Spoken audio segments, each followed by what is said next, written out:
So I think this is a good opportunity for us to jump into a couple of the topics that have been circling the customer success community over the past week. And so the first one I want to bring up is this idea of customer data.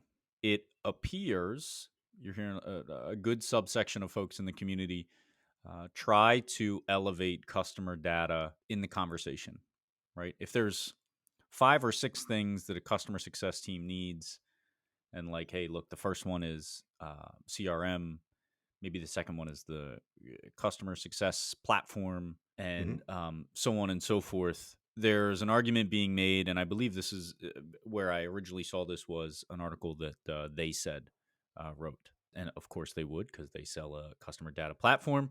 But this argument that customer data is Now, I was just to say that my wife will say things like, they're saying it's going to rain, or they say you need to get this vaccine. I'm like, I always like, who's they? Now I know it's they said. yeah, yeah. Well, They're the ones yep. behind it. And in this case, they're selling customer data platforms. I think there's something to that, right? For the same reason you just said, because it is that data that allows us to take informed action.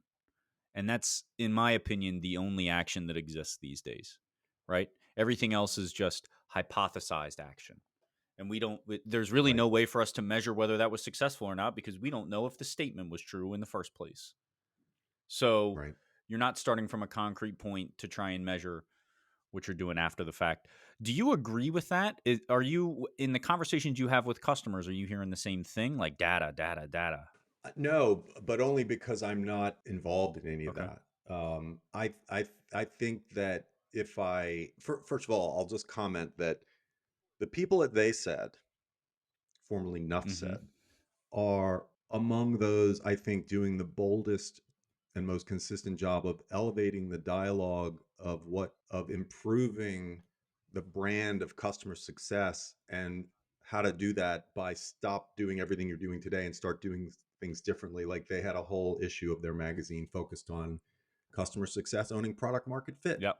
It's this brilliantly simplistic notion that why wouldn't the group that talks to most of the real humans using the product understand best what the fit is? And so I'll just say that.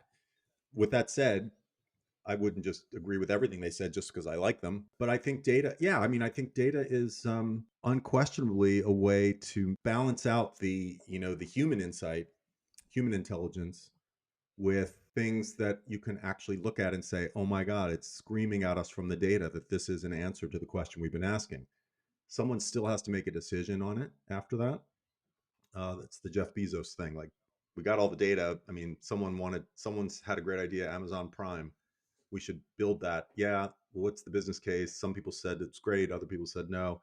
At the end of the day, someone still had to make a decision to do it. But the data is huge. I mean, it's the bigger you get, the more important it is, and the more obligated you are as a company to have your data shit in order so that you can read from it and make decisions Here's the from it. thing I want to challenge this idea of the bigger you are, the more it matters. I might argue that if you are a 3-person company, the data still matters, because your hypothesis only Oh, takes you yeah. I so thought you were going to say far. something else. And, Yeah. I've seen this happen, recently, where companies get the order wrong in let's say, the order of operations of how they try to stand up a customer success org. I actually think you need the data more than you need the individual titled folks to act on it. Right. First of all, you just used one of your challenges. You don't have any left now. But You I just make the gave me a rules here, challenge. Bob. Thank you very much. I'm kidding. If your challenge is successful, you get to keep it. I think you're right. I mean, look, I'm also a believer in the amazing degree to which having a founder leader who is in tune with, who understands the market and the customer, either from data or their own experience or anecdotally, and is making the right decisions. I think that data or anecdotes from the field or from the team become arguing points because the founder or leader has never spoken with a customer, or doesn't talk to them enough, or has their own sort of technology driven view of what to build without understanding the practical applications of it. and keeps talking about it in terms of bits and bytes versus use cases and outcomes. So I agree with you about the I data. don't think Your that point. You can changes never be too small. when it's no longer the founder, right? So I think your assumption there and your talk track there is around the founder being like your chief product officer. I think even if they weren't, right? If they were the finance guy or they were your sales guy and they had they brought in a technology guy, I don't think that changes. I think that conversation is always a challenge for, I don't want to malign an entire profession, but for product folks, it takes a lot of work. Most of the work is around having those conversations, analyzing that data, trying to make this puzzle piece fit as many not as many scenarios as possible, but so that it's serving as many of the customers as possible with this. It's a very elegantly designed solution or feature, right? That is a Yeah, really hard thing to yeah, do, and I think you see so many product folks who just try to kludge it. They just say, "Oh yeah, that, that makes sense. you need a button. Here's a button, and it's in the wrong place on the wrong page. It does the wrong thing, and it's because they didn't ask the right questions Yeah, or have enough yeah, conversations." and I want to distinguish between user testing and user interviews versus I would say that I operate more at the brand and the customer experience level, meaning that I will never in my world, what I do does not help of what button is needed and where that button goes. That's not what I do.